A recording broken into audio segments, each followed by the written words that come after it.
其實呢，大家有冇試過此時此刻你可能正坐喺多倫多嘅屋企入面，望住窗外紛飛嘅大雪，又或者身處曼徹斯特，聽住外面嘅冷雨敲打住窗戶，甚至你就喺香港嘅一間公寓入面，成間屋淨係得返你一個人，你將部電視機開住，其實你根本唔想睇，你只係想屋企入面有一把人聲。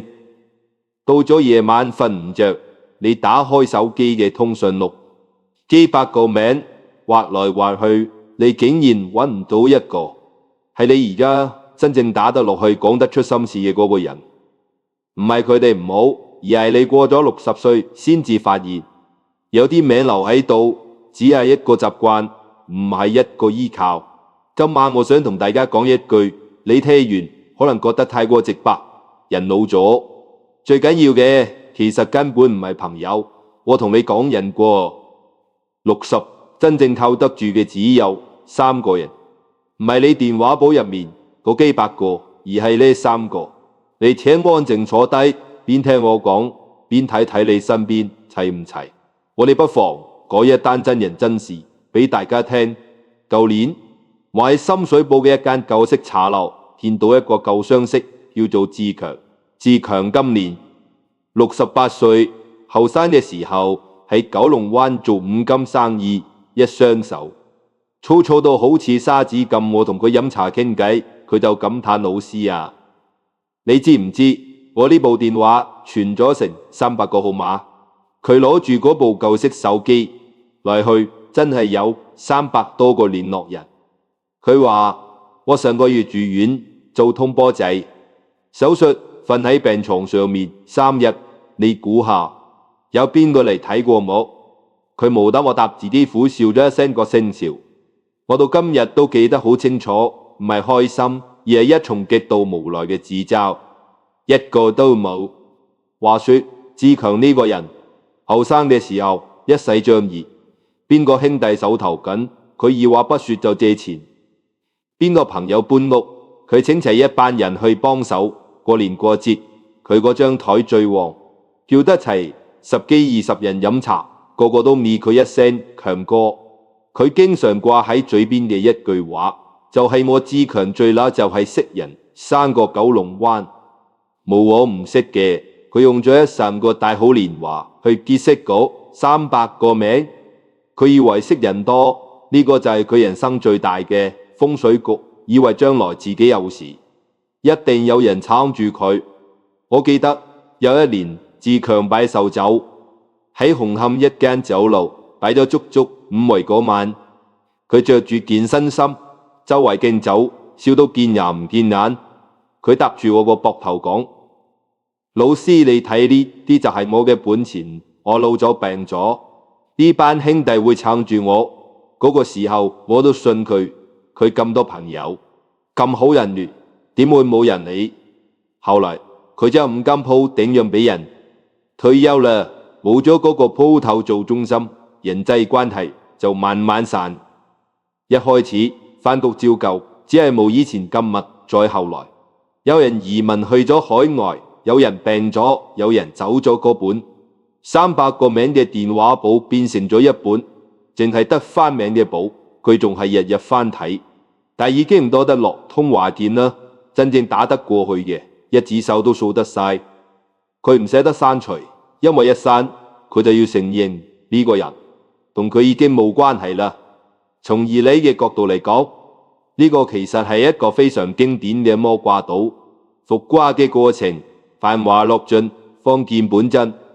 後生時你同人有來有往，你幫我，我幫你，呢種交情底層邏輯係建基於用得着。你有個鋪頭，人哋揾你有着數，你識人多，人哋同你行埋一齊有面子。但當你一退休一老一病，你喺社會層面上嘅功能減弱咗，你用唔着啦。呢種交情就好似潮水咁慢慢退去。呢個唔係話佢哋無情，而係本來撐住嗰種關係嘅磁場消失咗。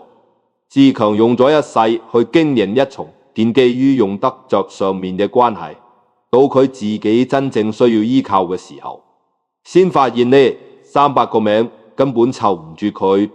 人情呢樣嘢，後生時係資產，過咗60歲，你可能會發現好多都變成咗負債。你記得人哋，人哋唔一定記得你，就算記得，都未必行得到去你嘅病床邊。嗰3日自強望住手機入面嗰啲群發嘅祝早日康復同祈禱符號，心入面比生病仲要痛。佢最想要嘅唔係冷冰冰嘅字語，而係有一個人坐喺床邊同佢講一句：阿強，慢慢嚟，唔使怕。咁如果呢300個曾經稱兄道弟嘅朋友都靠唔住人生下半場，究竟邊個先至係我哋生命中真正嘅守護神？邊個先至係嗰3個真正能夠救命、能夠托底嘅人？點解後生時稱兄道弟嘅交情，到咗晚年會變得如此不堪一擊？我為此思考咗好耐。後生嘅時候，我哋同人有來有往，你幫我，我幫你，呢種交情係靠互相需要來維持嘅。嗰時嘅我哋覺得死海之內皆兄弟，交朋友講究嘅係義氣，係志同道合。但係已經入面，任何事物都有陰陽兩面，隨住時間推移，陰陽係會轉彎嘅。你以為你儲低咗一屋朋友，到老咗先發現，原來儲低嘅係一屋你客氣我客氣嘅人情。人情呢回事，後生嘅時候係資產，過濾到60歲之後，你就會發現好多已經變成咗負債。點解話係負債？因為你心入面一直記掛住當年借出去嘅錢，當年幫過嘅忙，你覺得人哋欠咗你一份情，但事實係你記得人哋，人哋唔一定記得你。就算記得，佢哋而家都未必有能力行到去你嘅病床邊。你嘅老朋友而家同你一樣，可能都係70、80歲嘅老人㗎喇，佢哋可能自己都有三高，可能要幫手湊孫，可能連落樓梯都要揸住拐杖。佢哋唔係冇情，而係無力。從風水學同以你嘅角度嚟講，呢個涉及到一個好核心嘅概念，氣場嘅遠近易經講究同聲相應，同氣相求。氣場係會隨住物理距離而衰減嘅。大家不妨深思下，我哋呢一代人，特別係身處海外嘅華人，面對嘅物理距離有幾遙遠？你住喺多倫多，你幾十年嘅生死之交住喺溫哥華；你住喺倫敦，你最好嘅中學同學住喺曼徹斯特。就算喺香港，你住喺北角，佢住喺屯門，中間隔住嘅唔單止係車程，而係氣場嘅斷層。你哋一年可能只見得2、3次面，見面嘅時候講起當年嘅交情，深唔深？深絕對深。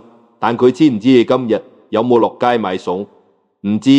佢知唔知你今晚血壓高、頭暈？佢都唔知。萬一你喺屋企發生咩意外，佢就算有通天徹地智能搭車趕過來，都要幾個鐘頭。遠水永遠救唔到近火，呢個係人生下半場最殘酷但亦都最實在嘅物理法則。我哋後生時總有一重執念，以為交情深就能夠抵禦一切風險，但當你老咗，身體機能退化，突發狀況變多嘅時候，你會發現距離遠比交情來得致命。你嘅老朋友可以俾你心靈上嘅安慰，但佢哋無法提供你生存所必須嘅實時嘅物理支撐。自強用咗一世去經營一重建基於社會身份同利益交換上嘅網絡，到佢自己失去社會功能嘅時候，先發現過300個名只係手機入面嘅一堆數據，撐唔住佢衰老嘅肉身。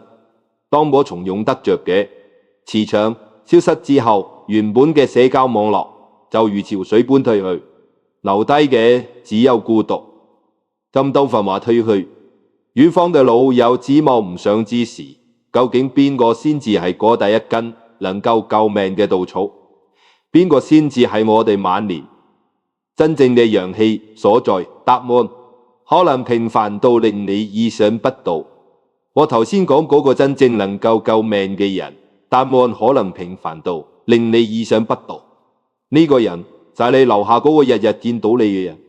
我再講第二個真實嘅故事俾大家聽，佢叫做美蘭，住喺北角，今年65歲，做過幾十年小學老師。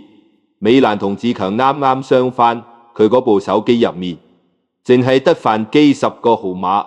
佢經常同我講，老師，我朋友唔多，但我夠用。夠用呢兩個字，我聽完心入面震咗一下。美蘭屋企樓下有一個茶檔，老闆娘叫做阿娟。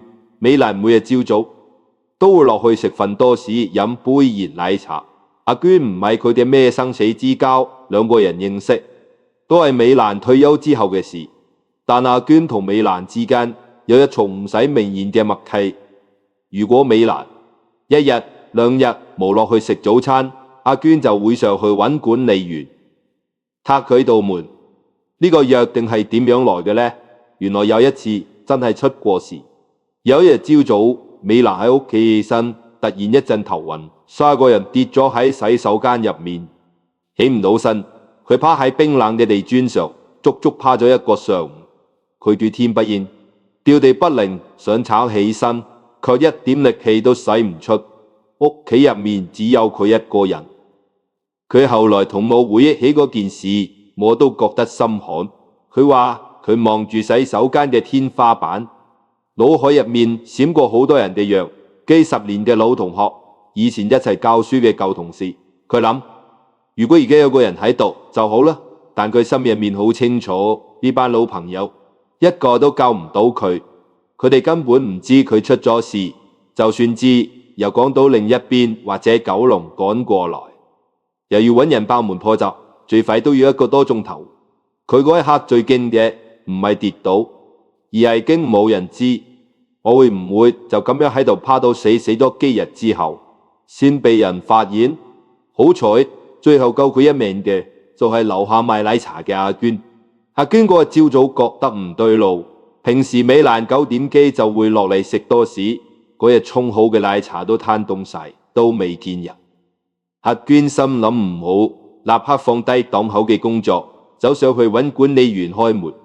一推開門就發現美蘭跌喺地上，面青唇白，馬上調救護車送去荔園，呢先至執返條命。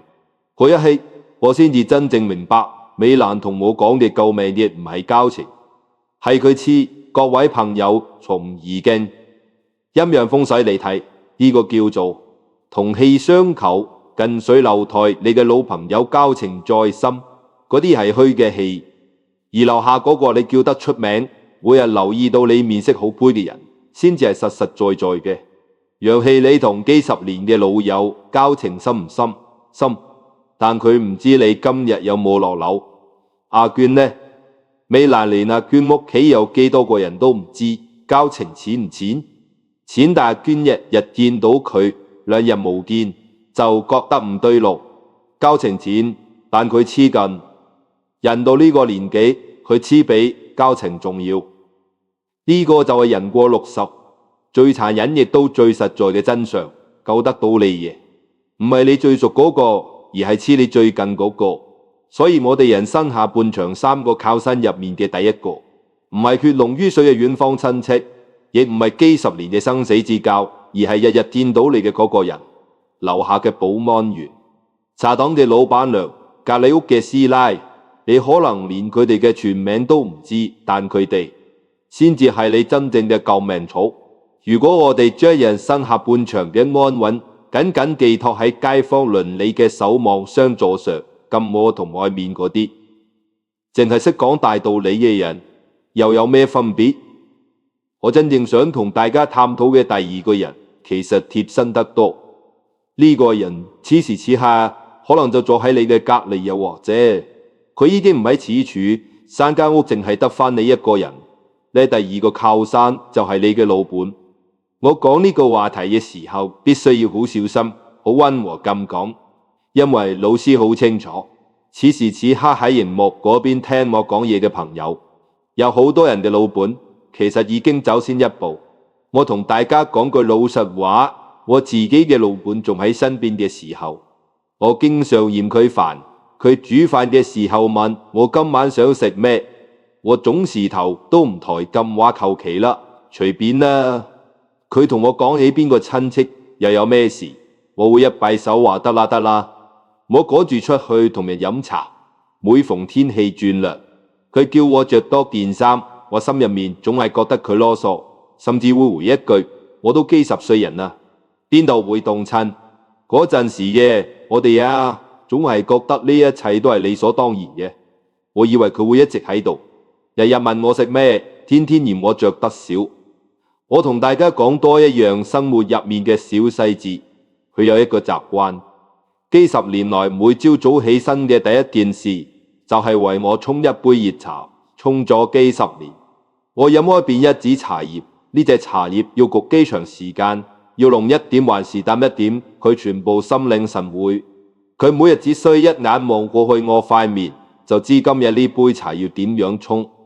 但是喺嗰啲年入面，我從來冇對佢講過一句多謝。我覺得老婆沖茶俾老公飲係天經地義嘅，夫妻之間邊度需要咁客氣？直到佢走得好突然嘅嗰一日，前一晚我哋兩個人仲係為咗一啲雞毛蒜皮嘅小事而交。我記得係因為佢去街市買餸買貴咗，被魚檔呃咗幾蚊雞。我一邊睇報紙一邊話佢蠢，佢好委屈，亦都好嬲我。嗰晚我哋兩個人都冇咩點傾偈，就咁樣各自分去。點知到咗第二朝早，佢就喺廚房入面突然暈低咗。送到米院冇過幾耐，佢就咁走咗。我連一句好好嘅說話都未嚟得及親口同佢講。呢件事一直到今日，老師每每諗起呢，心口都仲隱隱作痛。佢走咗之後，我先至真正明白咩叫做靠山。喺我哋後生嘅時候，總以為靠山係自己份工，係生意上嘅夥伴，係外面嘅名利，係嗰班稱兄道弟嘅朋友。原來通通都唔係。原來嗰個陪你食咗幾10年飯，知道你中意飲濃茶定係淡茶，默默喺廚房為你操勞嘅人，先至係你生命入面真正嘅定海神針。從易經嘅角度嚟講，呢個就叫做一陰一陽之謂道。老伴喺屋企就係與你磁場互補嘅嗰一個陰陽平衡點。佢喺身邊嘅時候，你可能察覺唔到呢股能量嘅存在，但佢一旦黐去，呢個平衡被打破，你就如同失去咗生命中最重要嘅磁場守護。嗰種感覺就係佢一走，成間屋嘅燈光好似都暗咗落來。第二朝早我起身，廚房入面冷冷清清，再亦冇咗嗰杯冇注熱氣嘅茶。我呆呆咁企喺客廳等咗好耐，先突然醒唔過來，以後再亦唔會有人為我沖茶啦。所以我話，如果此時此刻你嘅老伴仲喺身邊，就算你哋平時日對夜對，經常呢到面紅耳熱，你都聽老師一句勸，係你呢3個靠山入面黐你最近最溫暖嘅嗰一個，趁住佢仲喺身邊，今晚臨睡前同佢講一句好說話，唔需要多肉麻，就一句簡單嘅今晚煮嘅餸幾好食或者嘢啦，早啲瞓啦。大家不妨深思下，你後生嘅時候對外面嘅生意夥伴，對嗰300個朋友講過幾多句客套話。今晚請將最珍貴嘅一句真心話留俾枕邊嘅嗰個人。你想下嗰從相依為命嘅境界，一個做眼，一個做腳。你身邊嘅嗰個人就係你嘅眼，你嘅腳。眼睇唔清啦，有佢幫你睇路；腳行唔喐啦，有佢扶住你。如果你嘅老伴已經走先一步，亦都唔好太過傷心。你可以為一個安靜嘅時間喺心入面同佢傾幾句結，講下你當年想講卻一直冇講出口嘅嗰啲話。老師而家都經常喺心入面同老伴傾偈，多謝佢當年幫我沖咗幾10年嘅茶，將心入面嘅話講咗出來。你嘅心境自然就會重一重，周圍人亦會釋懷好多。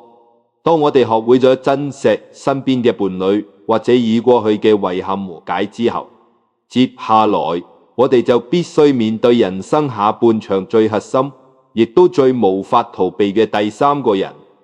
易經入面有一句話叫做孤陰不生，獨陽不長。我哋頭先講老伴喺度嘅時候，你哋係一陰一陽，互相調和，形成一個完整嘅太極圓。不管你哋平時係恩愛還是經常嗌交，我都係一重氣場嘅交匯。而家佢走咗，呢個圓缺咗一半，你變成咗孤陽或者孤陰。呢種磁場嘅突而失行，會令人喺最初嘅嗰段時間入面，感覺到一從前所未有嘅心慌與空洞。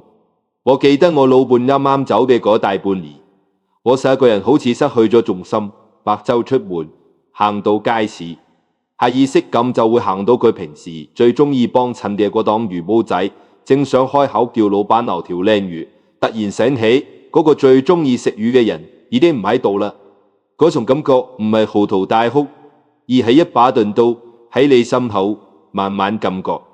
到咗夜晚，嗰種孤陽不長嘅壓迫感就跟從你喺客廳睇電視，睇到好笑嘅地方，轉過頭想同佢講，旁邊卻空無一人。沙溝靜到而雪舉運作嘅聲音都聽得一清二楚。好多喺海外嘅長者朋友同我講，喺倫敦嘅冬天或者多倫多嘅雪夜，呢種孤立無援嘅感覺簡直可以將人吞噬。咁我哋應該如何破解呢個風水死局呢？好多人選擇向外求，佢哋開始瘋狂咁參加社區活動，日日去飲茶或者催促外國嘅子女多啲打電話返嚟。但大家不妨深思下，向外求，求來嘅只係暫時嘅熱鬧。子女有佢哋自己嘅生活，有佢哋嘅家庭同壓力。外面嘅朋友，我哋喺第一節課已經講過，嗰種交情係撐唔住你嘅。易經教導我哋，真正嘅化解之道在於變而同，翻求諸己。既然陰陽嘅平衡已經被外力打破，你無法再依賴外在嘅另一半來圓滿自己，你就必須學會喺自己嘅內心重新建立一個新嘅太極。呢個就係我哋今晚要講嘅人生下半場。你最需要依靠嘅第三個人，你自己。呢個過程係非常痛苦嘅，等於要將你大半輩子嘅生活習慣全部打碎重來。呢幾十年嘅光陰，你為咗子女，為咗老伴，為咗呢個嘅耗盡咗所有嘅心血。你可能從來冇認真咁問過自己一句：我今日開唔開心？我有冇好好照顧自己？當陪伴你嘅嗰盞燈熄滅咗，唔好等自己陷入無盡嘅黑暗。你要做嘅係自己為自己點亮一盞燈，喺心入面同逝去嘅老伴和解，話俾佢知：你放心，我會好好照顧自己，我會代替你去睇呢個世界剩下嘅風景。當你有咗呢份覺悟，你身上嘅磁場就會慢慢發生變化，由魔卦嘅極度衰敗走向復卦嘅微陽復生。前面我哋講咗人過60，遠方嘅老友靠唔住，你要靠樓下日日見到嘅街坊。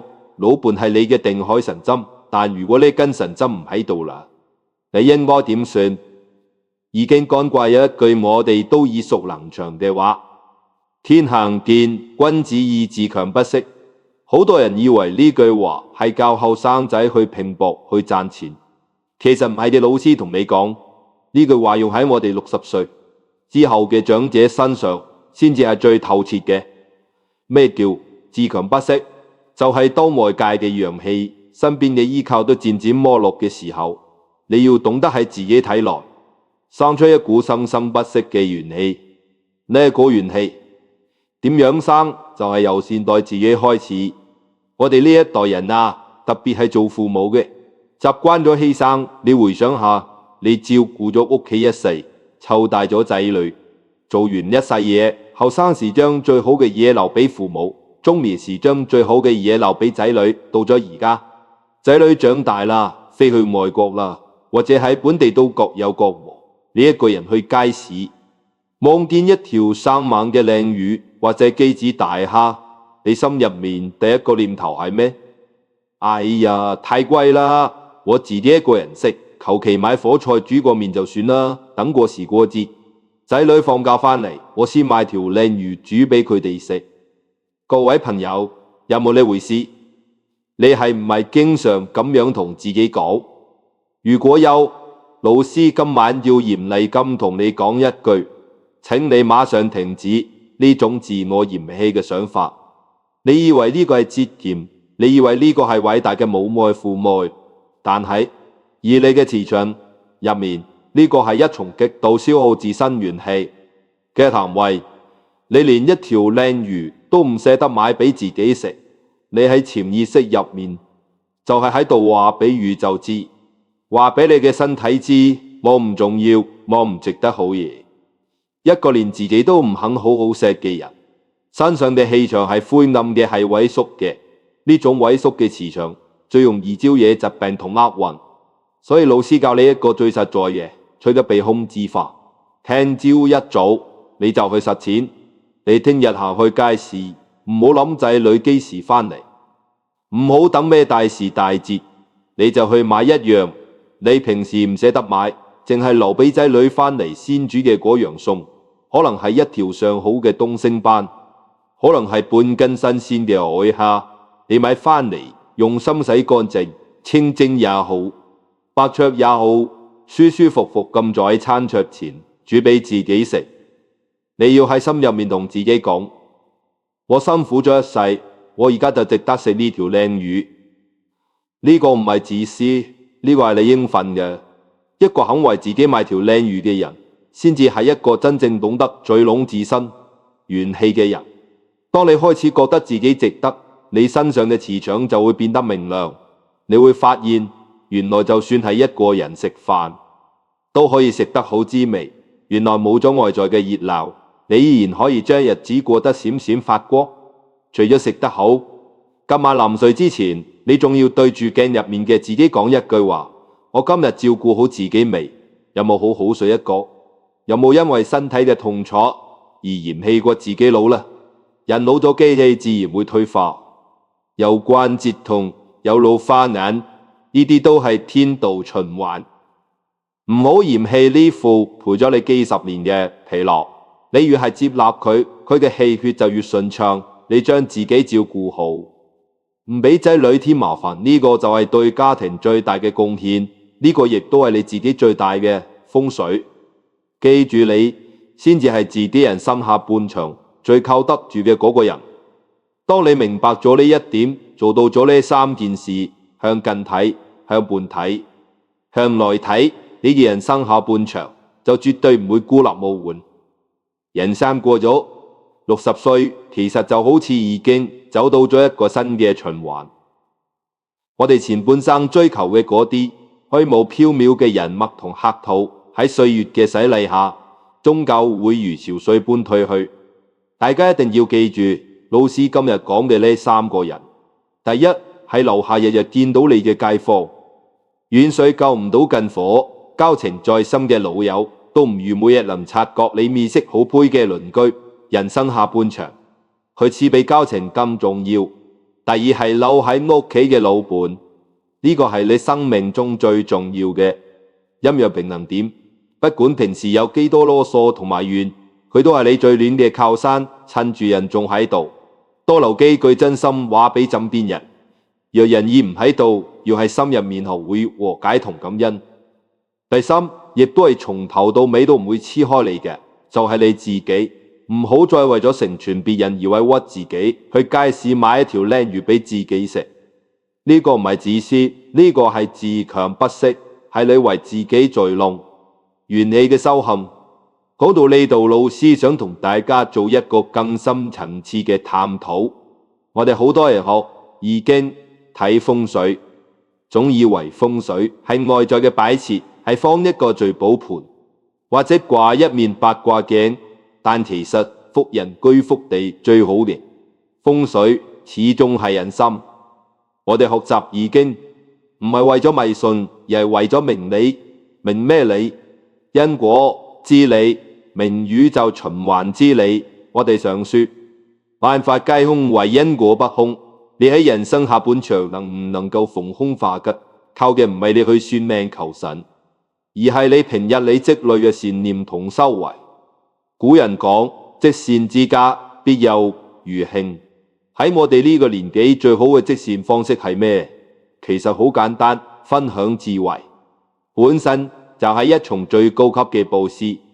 大家不妨深思下，如果你今日聽咗老師呢番話，覺得心入面豁然開朗，然後你將呢個影片轉發俾身邊嘅親人、朋友，或者嗰啲同樣身處海外、內心感到孤獨嘅老同學，你嘅呢一個小小嘅分享動作，可能就令佢哋避開咗人生下半場嘅一個雷區，或者令佢哋喺人生低谷、失去老本嘅痛苦入面，得到咗一絲啟發同安慰。